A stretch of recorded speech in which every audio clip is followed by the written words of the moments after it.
que no depende de que el conflicto se resuelva en la dirección de mi preferencia. Paz incondicionada. Aquí vamos a aprender a pensar en totalidades. Ya no vamos a pensar en una paz que tiene un contrapuesto. Esa es la forma de pensar de la línea, ¿recordad? Aquí está la paz y aquí está el conflicto. Ahora vamos a empezar a pensar en una paz total que no tiene opuesto. En una vida que no tiene opuesto. En un amor que no tiene opuesto. En un ser que no tiene otro. Y esta es una nueva forma de pensar. Es pensar en círculos, en totalidades, no en línea. Círculos que lo contienen todo. Es decir, que si yo acepto el contenido de la paz tal como se me muestra en el curso, como una totalidad sin opuesto, tengo que estar dispuesto a admitir que desde el momento en que no la esté experimentando, tiene que ser sin posibilidad de excepción que la estoy negando. La estoy negando yo. Pero a lo mejor inconscientemente, ¿o no? Sí, obviamente, obviamente. Inconscientemente porque yo no me doy cuenta de todo lo que hay debajo de mi negación. Eso es lo que el curso hace, me hace el servicio de mostrarme. Aquí tendríamos que hablar de una felicidad porque sí. ¿Por qué estás feliz? Pues porque sí. Y no importa lo que suceda. Eso es liberar a la felicidad, al estado de felicidad de su condicionamiento. Lo mismo con la paz, es lo mismo, son sinónimos. No vale una paz condicionada. No vale una paz condicionada a que mi pareja esté conmigo o no lo esté, a tener un empleo o no tenerlo. No vale esa, no nos podemos conformar con eso, porque eso nos sigue manteniendo en esta línea en la cual razonamos así. Si mi pareja está conmigo, experimento paz. Claro, ¿cuál es la conclusión lógica de esto? Que si mi pareja no está conmigo, yo tengo que experimentar el opuesto de la paz.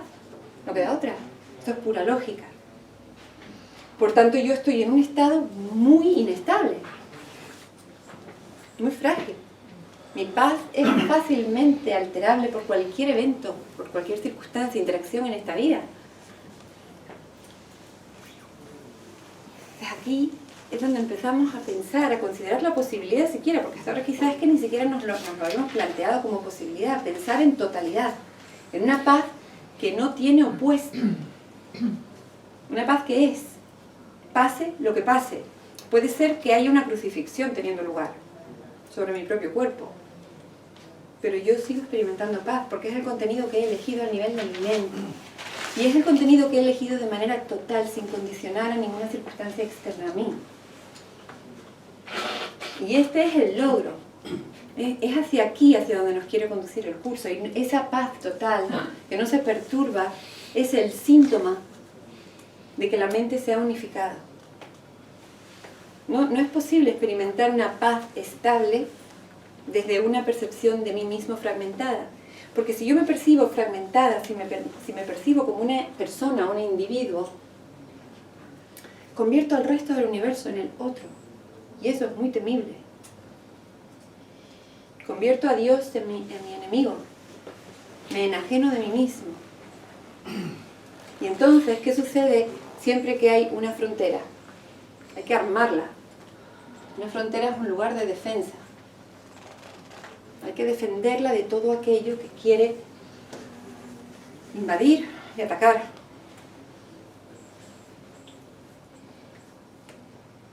¿Y qué es perdonar en realidad? Perdonar no es otra cosa que ir desdibujando gradualmente esta frontera, haciendo que se vuelva cada vez más tenue, cada vez menos rígida. La paz requiere que no percibamos el conflicto como tal. Y la paz requiere además que yo no me implique totalmente en ninguna situación del mundo. Porque si no, si yo me implico, implicarse por definición significa que tomo partido, es decir, que fragmento. Y en el estado de fragmentación ya no puede haber paz. La paz es un estado que nace de la conciencia de ser la totalidad, que no puede ser amenazada absolutamente por nada y que no necesita tomar partido por nada en ningún conflicto, porque se sabe todo. Yo me puedo implicar con la totalidad de la existencia, reconociéndome su autor como soñador del sueño, y eso es la genuina paz. Esa es la paz genuina, que eventualmente hará que yo cada vez participe menos incluso en cualquier tipo de interacción en el que hay que dar opiniones, etcétera, etcétera. Este mundo valora altamente tener opiniones, ¿no? Yo tengo mi opinión, yo tengo mi criterio y yo lo defiendo a muerte porque en realidad estoy defendiendo lo que creo ser. Pero resulta que un estudiante de curso de milagros avanzado no tiene opinión. No la tiene. Ha renunciado a ella porque no le interesa, porque sabe que su opinión es juicio. Y es una manera de invocar el conflicto. Entonces los estudiantes del curso de milagros no opinan, no tienen una opinión acerca del mundo. La única opinión que pueden dar acerca de este mundo es que no saben. No sé.